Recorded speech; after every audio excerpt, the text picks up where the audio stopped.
இயேசுவே உம்மை வணங்குகிறோம், எம் வாழ்வை உமக்கு அளிக்கின்றோம், உம்மை அன்பு செய்கின்றோம்.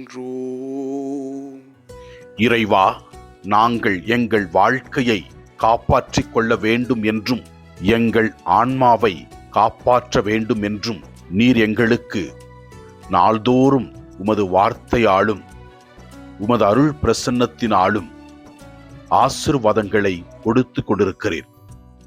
நீர் கொடுக்கிற எல்லா ஆசீர்வாதங்களுக்கும் நன்றி கூறி உம்மை ஆராதிக்கின்றோம். முதல் வாசகத்திலே நாம் பார்க்கிறோம், கடவுள் இவ்வாறு கூறுகிறார், நாம் இறங்கி போய் அவர்கள் மொழியில் குழப்பத்தை உருவாக்குவோம் என்று.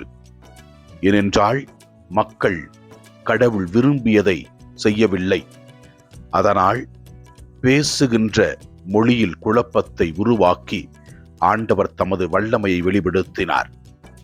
நற்செய்தி வாசகத்திலே நாம் பார்க்கிறோம், என் பொருட்டும் நற்செய்தியின் பொருட்டும் தம் உயிரை இழப்பவர் அதை காத்துக் கொள்கின்றார் என்று இயேசு கிறிஸ்து கூறுகிறார்.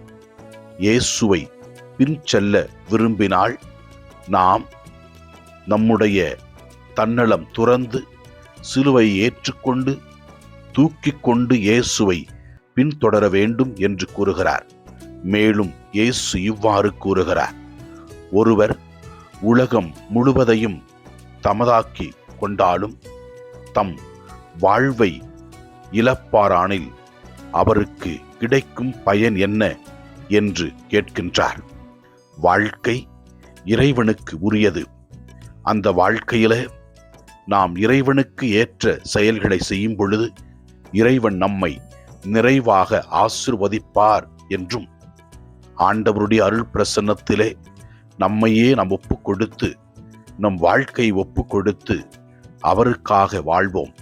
அப்போது அவர் நமக்கு தேவையான எல்லா ஆசீர்வாதங்களையும் கொடுப்பார்.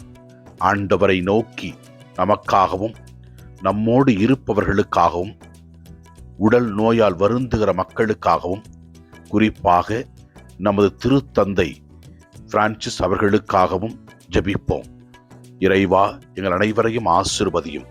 எல்லாம் வல்ல இறைவன் தந்தை, மகன், தூய ஆவியார் நம் ஒவ்வொருவரையும் ஆசீர்வதிப்பாராக. இயேசுவுக்கு புகழ். மரியே வாழ்க. ஆமன்.